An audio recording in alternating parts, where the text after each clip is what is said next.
Hey guys, welcome back to Magic TV. My name's Craig. It's 9 o'clock on a Thursday. It's time for a Magic Stuff. Now today, I'm going to be talking to you about 3 tricks. Well, I'm back with another in the 3 Best Trick series, which is one of the most popular series right here on Magic TV. And today I'm going to be talking to you about 3 tricks with gimmicked decks of cards that you have never seen before.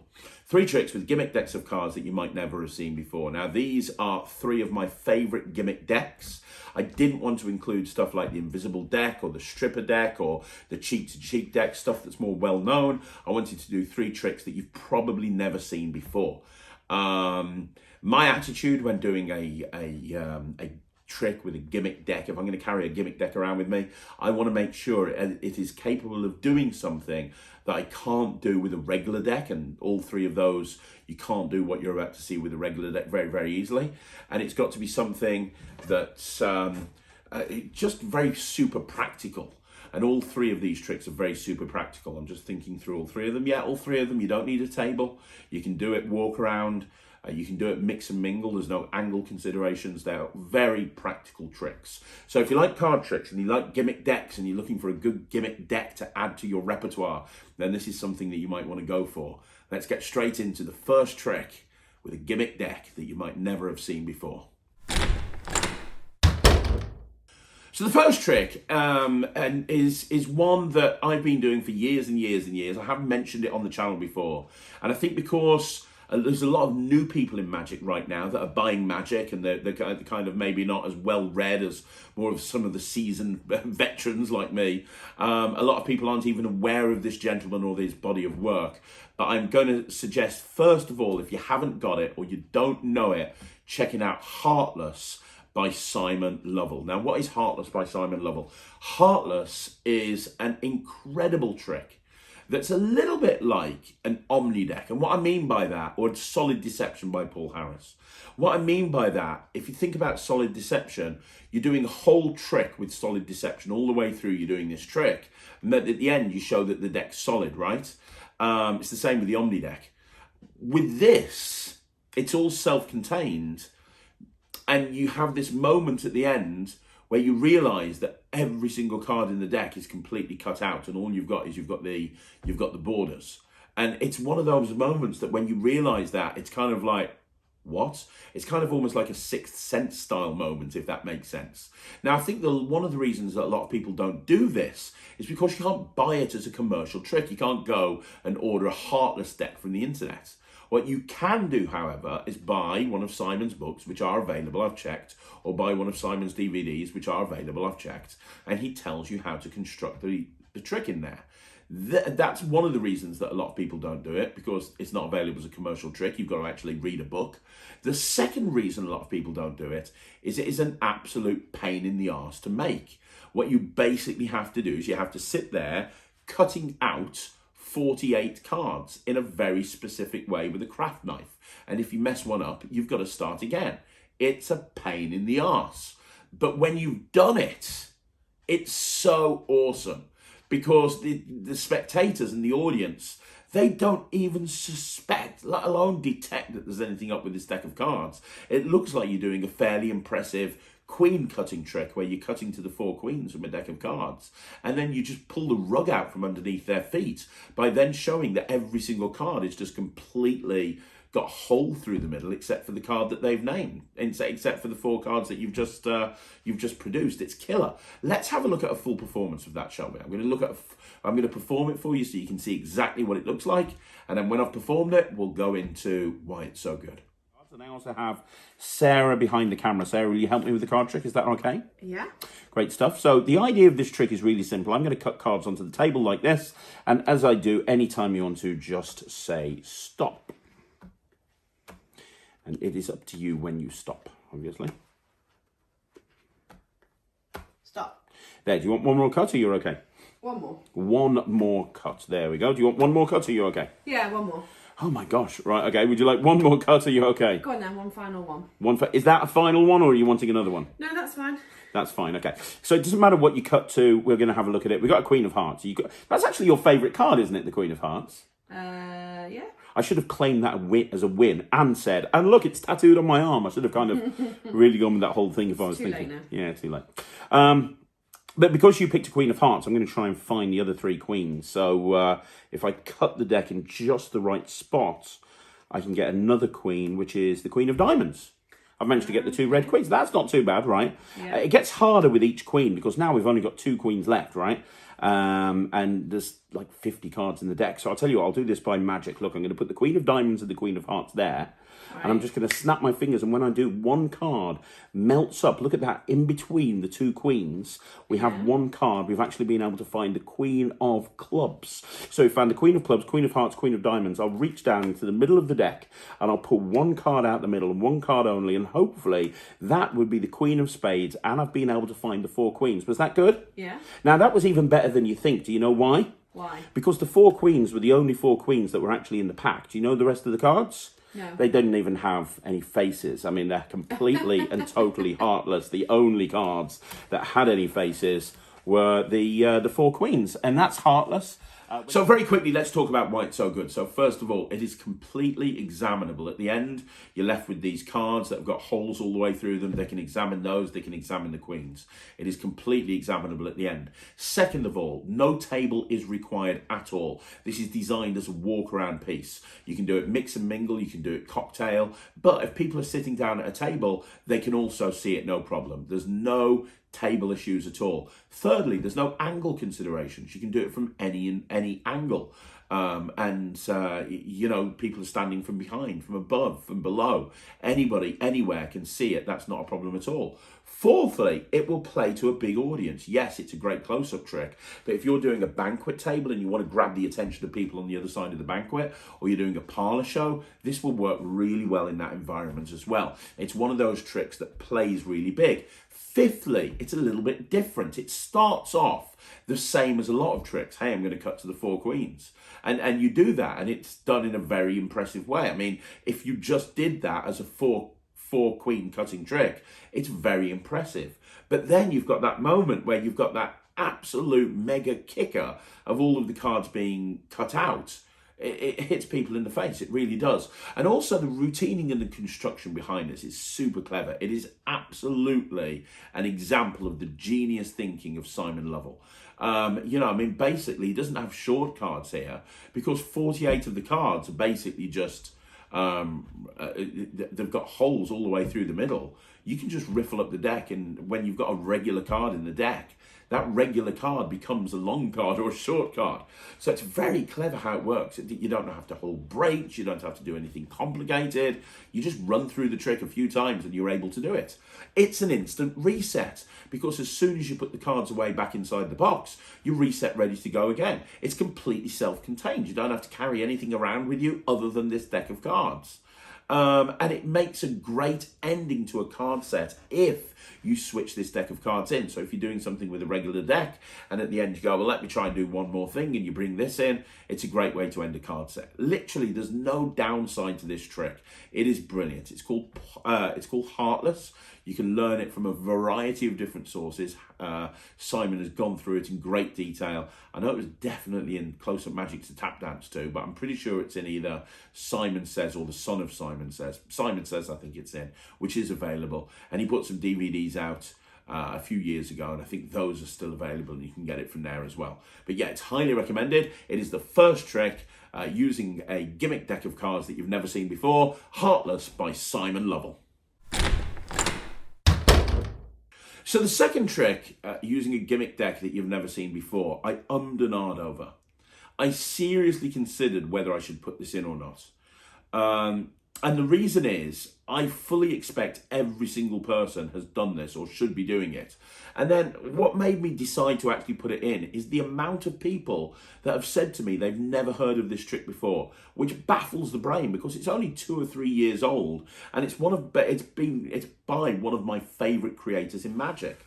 But there you go. I mean, if there's a whole bunch of people that are saying to me, I've never heard of this, I want to put this in this list because part of the reason for doing these 3 best tricks series are highlighting tricks that people should be doing. So yeah, let's talk about it. And I'm going to be talking to you about any card by Richard Sanders. Now, anybody who watches this channel will know that Richard Sanders is one of my favourite magicians, one of my favourite creators, because all of the stuff he does is practical, it's all gold, it works, it hits hard. Unlike other Canadian magicians that will remain nameless, he only releases stuff that is absolutely gold. He doesn't release every brain fart that comes out. It's all gold all of the time. And if you haven't seen his Richard Sanders show, you should go and check it out, because there's so much incredible material that man brings out. And with that in mind, this is another one. So in effect, what you have here is a trick where somebody names a card, and that's the nice thing about this. There is no force in any way, shape or form. They can name any card. When they name a card, you spread through and you up-jog the 4 face-up aces. You said at the beginning, I've put 4 aces face-up in the deck. You spread through, you show the 4 face-up aces, and written on the back of the 4 face-up aces are the card that the spectator named. I mean, it is so clean, it's so direct. As a revelation, it's better than the invisible deck. I actually prefer the invisible deck because the invisible deck is capable of a lot more, as anybody who has seen my visible project will know. But if you're just doing the classic invisible deck, I think this is better. I really do. I think this is better. And if anybody knows my friend Nemid Phoenix, Nemid actually for the longest time used any card to close his table set. So he put the deck of cards down at the beginning, he did the whole thing, and he brought it full circle by saying, remember that deck of cards there? And he picked it up and he ended up showing, that the card that they named was predicted right at the very beginning. And he didn't do it as a long presentation like I did, but he did it as almost like a kicker ending to the end of his set. So yeah, I mean, there's so many big names that use this. And I think one of the reasons it's so good is because it's so direct, it's so simple. I've got 4 aces in this deck, they're turned face up, name a card. Let me show you the 4 aces, I've predicted your card on the back of it. I mean, the thinking behind it is great, but there's way more to it than you could possibly imagine. So the technique that he uses to manage to achieve this, the way that the deck is gimmicked, he's done it in a very clever way. He's done it in a way that I've never seen before that's really clever. Second of all, it's very practical. So first of all, it's self-contained inside that deck. The reset literally takes about 5 seconds. As you walk away from the table, it takes you about 5 seconds to put everything back in place before you reset it again. It can, as I say, it doesn't need a table. In fact, when I do it, I put it into the spectator's hands. So I take out the 4 aces and put them into the spectator's hands. You can really ham up the choice because it is a free choice of playing card. You can really ham up the choice of a playing card, which is great. It's a really engaging presentation. It's a really engaging hook. And it grabs people's attention. The one potential downside, and it's not a downside, but it's worth talking about, is that the deck is not examinable. So you can't examine the deck of cards. At the end of the trick, the deck can't be examined. But if you deal the aces into the spectator's hand, that's where they want to look. If anything's going to be suspicious, it's going to be the aces. And they look at the aces, they don't look at the deck, they don't really care about the deck, you just put it away. Yeah, it's so killer. I know that there's going to be people that are going to be watching this that are going to turn around to me and say, how can you include any card in a set of tricks that people haven't seen before when it was so popular 3 years ago? And to those people, I say, yeah, I totally agree with you, man. Completely 100% agree. But I can't believe how many people have never heard of any card, or they've heard of it, but they don't know what it is, and therefore they haven't bought it. Part of the purpose of this channel, in my opinion, is to highlight really good stuff that's happening to magicians and let them know what's out there that they should be buying and what they shouldn't be buying based on my opinion, and it is only my opinion. And in my opinion, any card is absolutely brilliant, and any magician would be proud to own it because it is such a really strong, powerful trick. Yep. I'll tell you right now that I have taken the 4 aces from this deck, I've turned them face up, and I've put them in the deck in different positions. Okay. So we've got 4 aces face up, in different positions of the deck. Okay. It's important I tell you that before we do anything. Now I'm going to snap my fingers, Luke, and when I do, I want you to name any one of the 52 cards. You can name any one that you want to. It's completely up to you, but I'd rather you go with one that's a little bit more obscure. You see, when you ask most people to name a card, they'll name either an ace of spades or a king of spades. Yeah. A lot of the time, they'll go for those sort of cards. Now, if you want to do that, that's absolutely fine. I can't stop you. But I don't want you saying later on, I made you pick a card that everyone picks, or everyone picks the same card. I'd rather you go for one a little bit more obscure, but it's completely up to you. Have you got that card in your mind? Yeah. If you could name it right now. 2 of hearts. Sure. You want me to change your mind? No. Interesting. Because here's the thing. Do you remember what I said I did to this deck before we even began? Yes.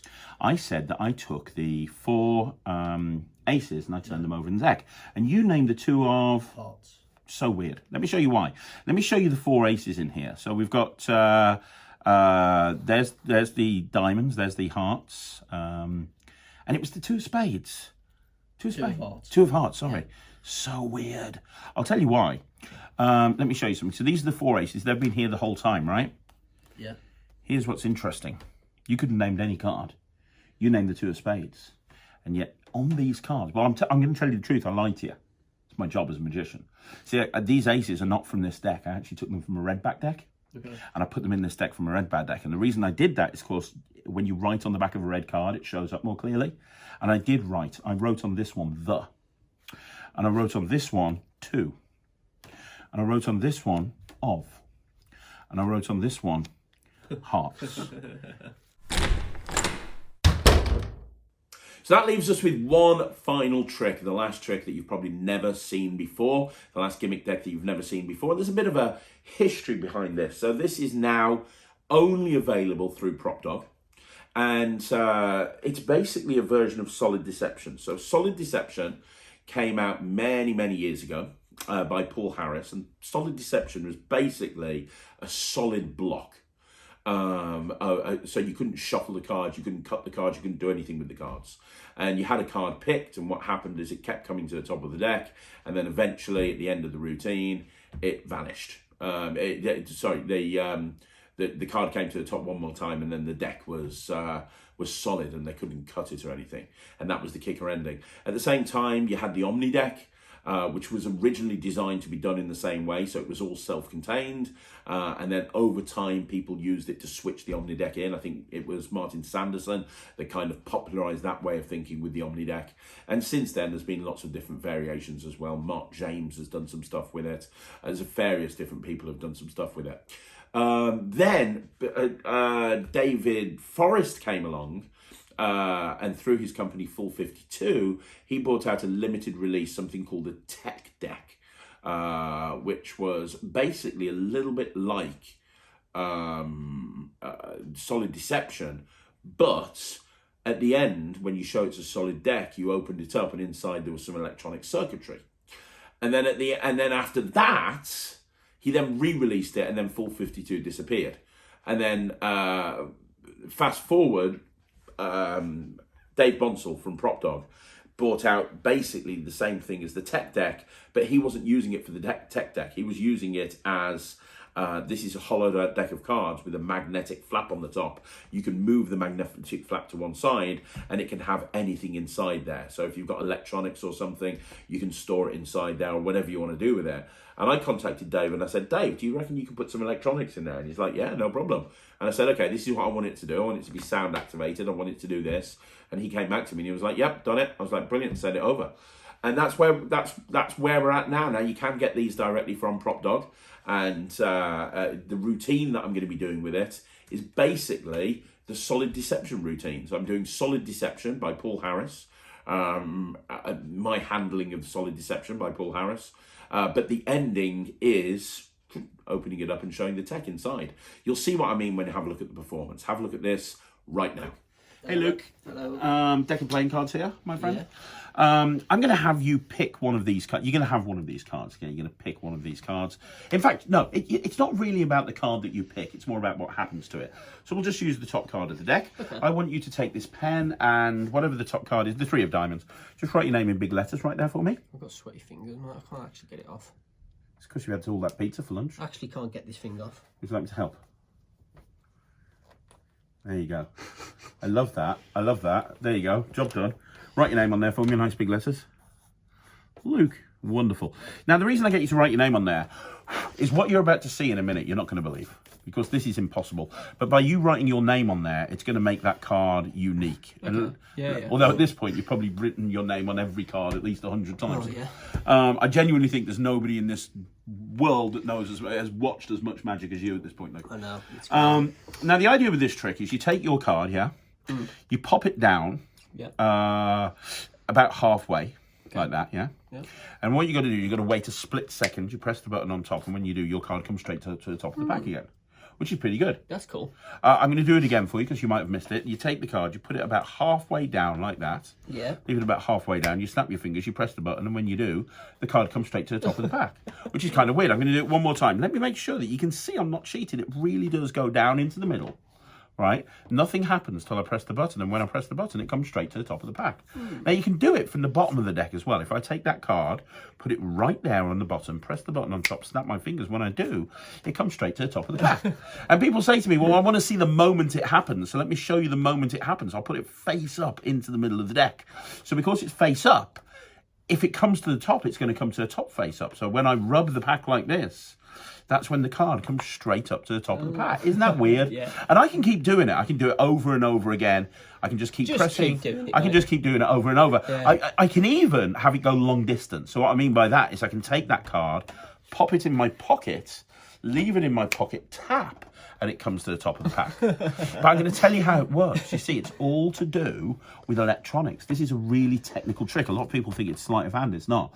It's electronics. There's 4 buttons that are hidden in the playing card there. And when you press those 4 buttons, what happens is it unlocks the electronics, which means that I can actually open up the thing. Oh. And you can... What the... You can see... Right there, that's how it works. It's battery operated, so you need to make sure that you recharge the batteries. Not but it solar pushes. powered? No, it pushes the card right to the top. Give it a blow. Wow. No, give it a blow. See, it works What? every time. So Looks like James Bond. I know, right? Yeah. Who cares about sleight of hand? It's tech magic right now is where we're at, and that's what this is all about. And it's snap your fingers. You see, it does it again. So weird. So there you go. I mean, how killer is that? How good is that? If you're going to do something that's going to pack a punch, this is the one to do. A lot of the time when I'm doing Warcrown, I only have time to do one trick. And if I've only got time to do one trick, it's going to be a gimmick deck. I use this an awful lot because it's so nice. Now, I know that people are going to be saying to me, and they're going to go, but you don't get a free choice of playing card. Why don't you switch this gimmick in? You can do, but you don't need to, honestly. You just take the top card and turn it over and give it them and get them to sign it, and that's good enough for pretty much anybody. And I've done this for years, and nobody ever goes, well, that was really good, but you know what? It would have been better if I had a free choice of card. That never happens. But what's really nice about this, and this is really Paul Harris's genius thinking, nothing to do with me, is that you've got this deck of cards and everything's completely self-contained. So through the use of Ed Marlowe's Depth Illusion or Tilt, Divergence Tilt, whatever it is you want to credit, using the use of Tilt or the Depth Illusion, you're able to make people think that you're doing this really awesome, ambitious card routine where you're doing color changes and cards are coming up to the top and they're going from the bottom to the top. But all the way through, basically, you're just convincing the audience that this is a regular deck of cards. So at the end, when you then open it up and show that you've got all this tech inside, my God, killer reaction. And it has that jumbo coin moment for me. And what I mean by that is if you've ever done coin magic and you do a jumbo coin production at the end, that's all anybody wants to look at. Forget about anything else. You can forget the trick that you've just done. All people want to do is look at that jumbo coin. It supersedes everything else. And it's the same with this deck. What happens is the ambitious card routine is great, the color changes are great, but when you open it up and you show that it's got all this tech inside, that's all people want to talk about. So let's quickly talk about the positive. So it's completely self-contained. It's an instant reset. You end up with a really nice souvenir that you get to give to the audience because you give them the signed card, which is really nice as well. It's relatively easy to do. If you can do a tilt move and a color change, you can do the trick. There's nothing really difficult there. It's all examinable at the end. So when you finish the routine, everything's examinable. You can get into it at any point you want to. You can do it as a standalone trick. You can ring it in and do it as part of a longer routine. You can ring this deck in and do it at the end of a trick. You can do some card magic, then switch the deck as you bring out some coins, do a coin trick and finish off with this. There's so many different ways that you can do it. And it plays big to a big audience, but it's also perfect for walk around. You don't need a table. There's no table required. It also looks really good on social media. If you have a camera directly down and you're doing like a Zoom show or social media, Ryland's done this on his Instagram channel and it got really good views, and it always does. So yeah, it's a great trick. The purpose of this video is to highlight to you 3 gimmick decks that you've probably never used before. I've got a feeling a lot of people won't have used this one before, but you can get them directly from Dave Bonsall at Prop God. prop god, some people might say, prop dog. So you can literally order it off the website, put the tech inside, and you're good to go. So yeah, it's highly recommended. It's super awesome, and trust me, from somebody who's been doing this a lot in the real world to real audiences, it gets a great reaction. So there you go, guys. That's another of the 3 best tricks series. This time, 3 tricks using gimmick decks that you've never seen before. I want to know what you think. I'm going to throw this over to you. Let me know what you think. If you agree or you disagree, let me know in the comments down below. If you want to see more videos like this, you know what you need to do. You just got to like the video, subscribe to the channel, leave a comment down below. I'm going to be back again tomorrow with 3 videos on Friday. So we've got a whole bunch of stuff going on here at Magic TV. We'll see you again soon. Thank you so much for watching. I'll catch you again. My name's Craig from Magic TV.